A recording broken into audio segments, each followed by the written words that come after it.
전남 곡성 죽곡면 용정리 제가 이제 고향인데요. 그때 이제 어린 시절에 뭐 우리 정치에 대한 관심 별로 없잖아요. 그런데 어른들이 얼핏 얘기하는 게, 야, 그 김대중 그 사람 참 대단하더라, 이런 얘기를 막 하시는 거예요.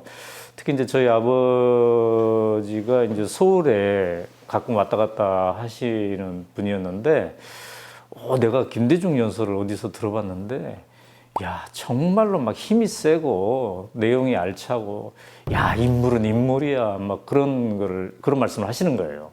밥상머리에서 자주 그런 얘기를 듣는 거예요. 그 다음에, 김대중이 빨갱이라고 막 사람들이 그러는데 참 억울하겠어, 뭐 이런 얘기도 막 하고.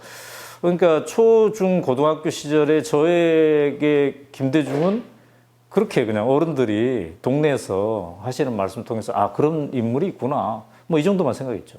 그때 이제 80년대는 이제 광주 항쟁이 있지 않았습니까? 제가 그때 순천에서 고등학교 다니고 있었는데 학생들이 막 웅성웅성해요. 왜냐면 이제 광주에서 온 학생은 없었지만 인근에 이렇게 쭉 영향을 미치지 않았겠습니까? 그 소식이. 그러면서 어떤 학생들이, 그 김대중이라는 사람이 있는데 말이야, 김대중 뭐 이렇게 잡아들이려고 한 거 아니야? 막 이런 얘기도 하고 그랬어요. 근데 저는 주로 공부만 집중하는 학생이어가지고 저게 뭔 얘기지? 이렇게 이제 했던 거죠. 이제 83년도에 서울에 왔을 때, 이제 대학을 다니기 위해서 왔을 때, 이제 도대체 이 사회가 무엇인가에 대한 공부를 좀 더 자유롭게 하지 않았겠습니까? 그때 이제, 전두환 정권의 문제가 뭐구나, 그리고 김대중이라는 야당 정치 지도자가 이렇게 탄압되어 가고 있구나, 그런 거를 이제 처음으로 느끼게 된 거였죠. 근데 그때는 이제 전두환 독재 정권을 어떻게 무너뜨릴 것인가, 이것에 이제 핵심이 있었고, 특히나 이제 전두환 씨의 임기가 7년이나 되지 않았겠습니까? 그러니까 저의 대학 시절은 전체가 다 그냥 전두환의 임기와 함께 가는 이제 그런 거였기 때문에, 어떻게 이 군사 독재 정권을 쓰러뜨릴 것인가, 여기에 이제 핵심이 있었던 거죠. 저는 사실은 이제 소설을 쓰려고 국문과에 갔어요. 그런데 대학에 딱 가보니까, 사회 상황을 좀 더 공부해보고 그러니까, 이 전두환이라는 나쁜 정권이 있구나, 이런 생각이 들었어요. 그래서 선배들이, 그래서 우리가 이 정권을 무너뜨리기 위해서 데모를 해야 된다고 하더라고요. 근데 왜 데모를 한 달에 한 번밖에 안 합니까? 이 정도의 정권이면 거의 매일 해야 되는 게 아닙니까? 라고 제가 우리 선배들한테 반문을 했다고 그래요. 그러면서 그때 이제 생각을 했죠. 지금은 소설 쓸 때가 아닌 것 같다. 그 소설 쓰는 게 너무 한가한 일이다.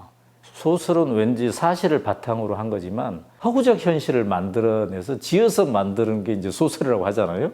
전두환 정권과 정면으로 맞서서 싸워야 되는데, 내가 할 수 있는 싸움이라는 것은 사실을 알리는 것이다. 그래서 그때 이제 소설 대신에 대자보를 쓰기 시작했죠. 그렇게 해서 이제 학생 운동을 하게 되었고, 결국은 대학교 4학년 때 대자보의 일환이죠. 대한민국의 중고등학생들에게 전두환 정권이 얼마나 나쁜가를 설파하는 편지를, 이른바 의식화 편지를 썼다고 해서 감옥에 가게 됐고, 그 감옥 속에서 이제 1년 동안 지냈는데, 그때 6월 항쟁을 감옥 안에서 맞이한 겁니다. 그래서 저는 그 6월 항쟁의 이 드라마틱한 장면을 하나도 못 봤어요. 그냥 감옥 안에서 얼핏 소문으로만 들었던 거죠. 그래서 이제 6월 항쟁 직후에 나와가지고 87년 대선을 이제 경험한, 그 쓰라린 대선이죠. 양김이 분열하면서 했던 그 대선을 이제 경험한 그런 경우죠. 그래서 저의 대학교 생활 내에는 김대중이라는 이런 지도자가 있는데 정도만 생각했지, 1차적으로는 전두환 독재 정권과 어떻게 대응할 것인가, 그게 이제 핵심이었던 것 같아요.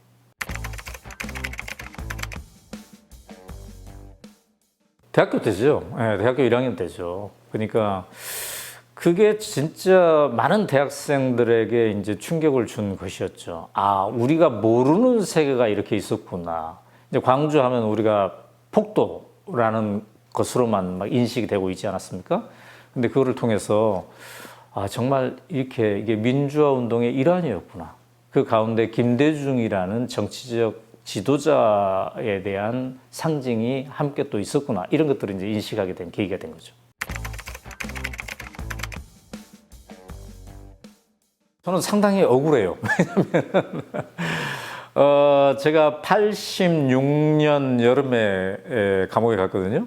나름대로 굉장히 열심히 이 전두환 독재를 무너뜨리기 위해서 학생운동도 하고 막 그랬는데, 최종적으로 그 정권이 이 대중의 열기에 의해서, 민중의 열기에 의해서, 6월 항쟁에 의해서 무너지는 그 과정을 이제 못 본 거죠.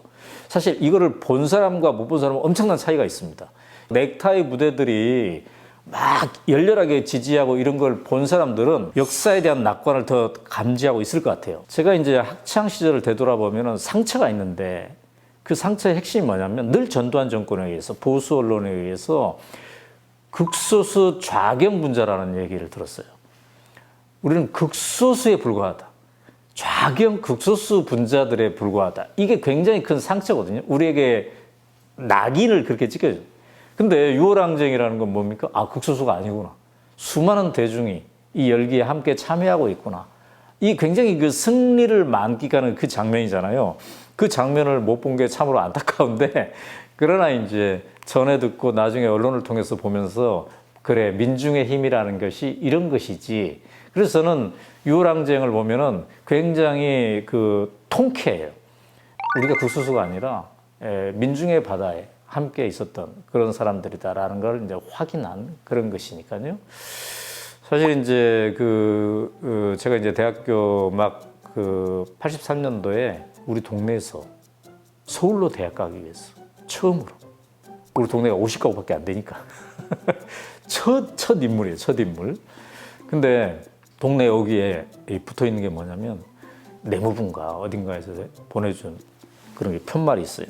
범죄 없는 마을, 이런 게 있어요. 근데 내가 이제 서울에 올라와가지고 전두환 정권의 실상을 알고 난 다음에 왠지 막 불안감이 엄습해 오는 거예요. 내가 이 정권하고 싸워야 될 것 같은데, 그러면 나는 반드시 감옥에 갈 일만 남아있는 것 같아요. 전두환 정권에 싸워서 가는 게 이제 양심수 정치범이긴 했지만 그래도 범죄자가 되는 거잖아요. 그래서 내가 우리 동네에서 처음으로 서울로 대학 간 사람이었는데, 우리 동네 역사상 처음으로 감옥에 간 사람, 이렇게 될 가능성도 있겠구나. 근데 얼마 전에 가보니까 지금도 붙어 있더라고요. 물론 이제 그 후에 제가 민주화 유공자가 됐죠. 네, 그죠? 역사가 이제 바뀌면서 김대중 정부도 들어오고 그러면서, 그 당시에 전두환 독재 정권에 저항했던 사람들이 이제 범죄자에서 민주화 유공자로 바뀌게 된 그런 과정이 있었죠. 네. 저는 이제 국문과에 가서 일종의 그 학생회를 하고 있었는데, 제가 이제 학생회장이었죠. 학생회장. 3학년 때는. 근데 이제 복학생이 몇 명 들어왔는데, 그 중에 우상호라는 학생이 있더라고요. 근데 딱 그 몇 마디 얘기를 나눠보니까 사회학 공부가 제대로 안 돼 있어요. 근데 자기가 시를 쓴다고 그러고, 또 품성은 좋아 보여요. 또 이 양심이 있어 보이고, 양심 있으면 행동하는 양심으로 발전된 가능성이 있잖아요. 그래서 이 선배도 같이 우리가 이 전두환 정권을 무너뜨리는데 같이 좀 하면 좋겠다라고 해서, 그때 우상호 선배 학생을 같이 우리 공부하면서 한번 전두환을 무너뜨리는데 한번 같이 해봅시다, 뭐 이렇게 했던 기억이 있습니다. 아직도 그 기억이 생생한가 봐요. 그래서 저 만날 때마다 그 얘기합니다. 난 너 때문에 이 길로 끌려왔다, 내가.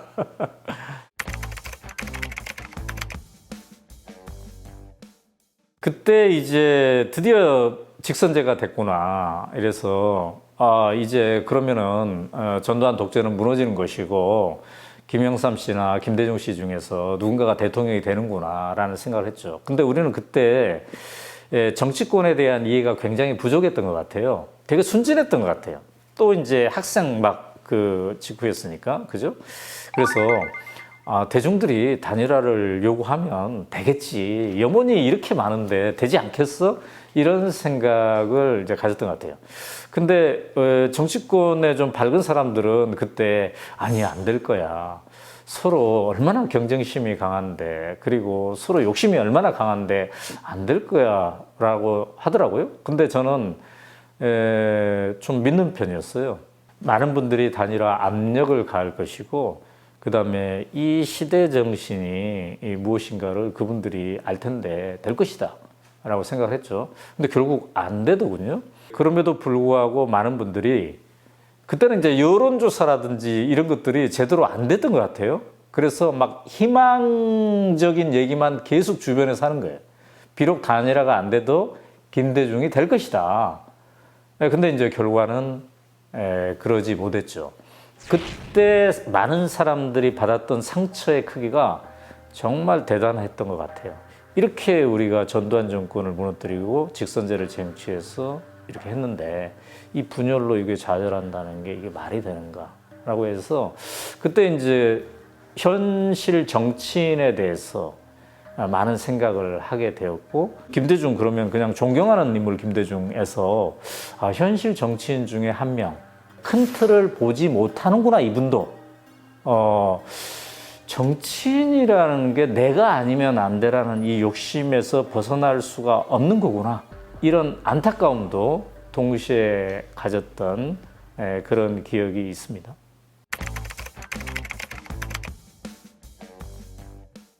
김대중 지지론자였죠. 이른바 비판적 지지론자였습니다. 왜냐하면 이제 저의 어떤 태생적, 지역적 그 호감 이게 있을 수도 있죠. 솔직히 말해서. 근데 이제 저는 김대중과 김영삼이라는 두 정치 지도자의 면면을 이렇게 봤을 때 김영삼이 좀 더 중도를 더 받을 수 있을 듯 해 보였지만 제가 그때 봤을 때는 정치 지도자다운 면모는 김대중이 더 갖고 있다. 특히 제가 그때 이제 그 기준으로 봤던 것은 이분은 중심 철학이 확고한 것 같다. 왜 내가 정치를 해야 되는가에 대한, 특히 이제 그때 중산층과 서민에 대한 얘기를 많이 하지 않았습니까? 이른바 대중경제론 설파하면서. 그리고 남북 통일에 대한 문제식도 확고하게 갖고 있었던 거죠.